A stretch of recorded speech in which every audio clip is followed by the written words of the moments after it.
Hi there, students. Grandiloquent. Grandiloquent, what a word. An adjective, grandiloquently, the adverb. Grandiloquence, the noun.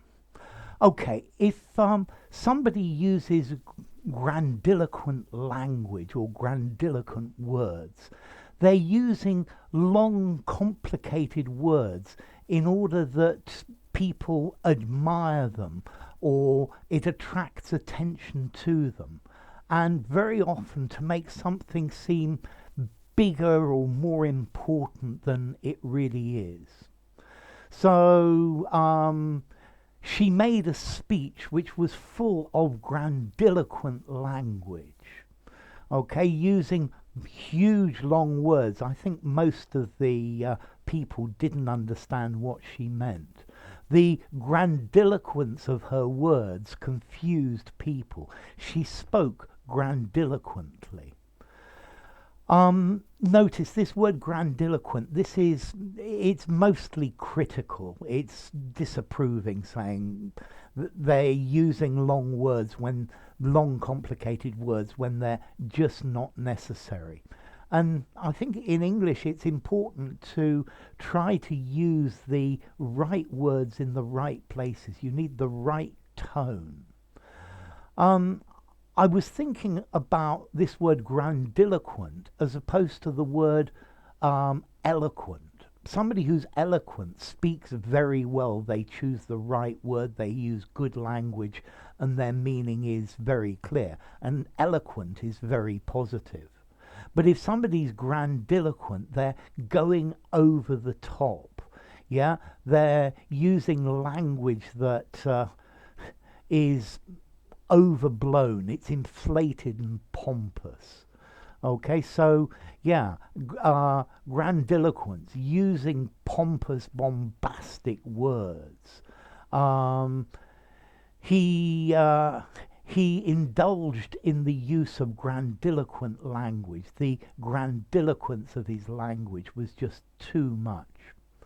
Notice we also actually have another word, magniloquent, yeah, magniloquent. If grandiloquent is an unusual word, magniloquent is much more unusual. Yeah, but so flowery language, high blown,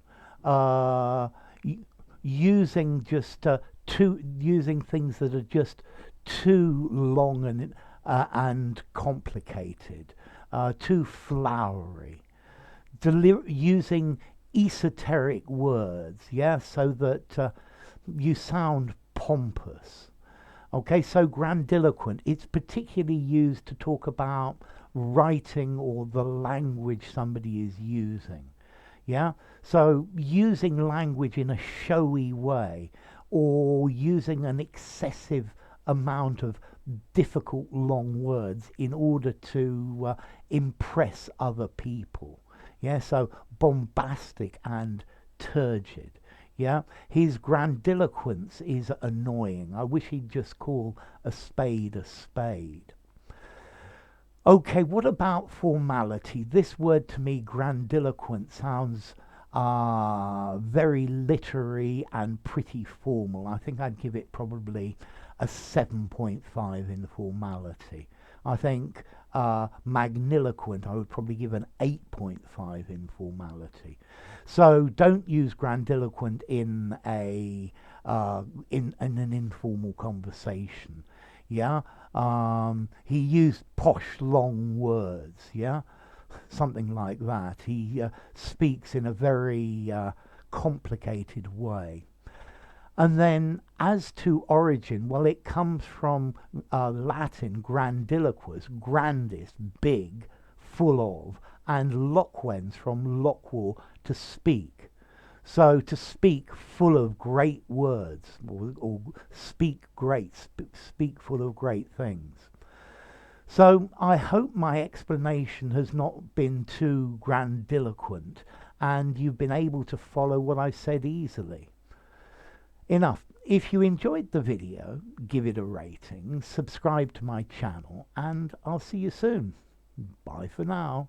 Grandiloquent, grandiloquence, grandiloquently.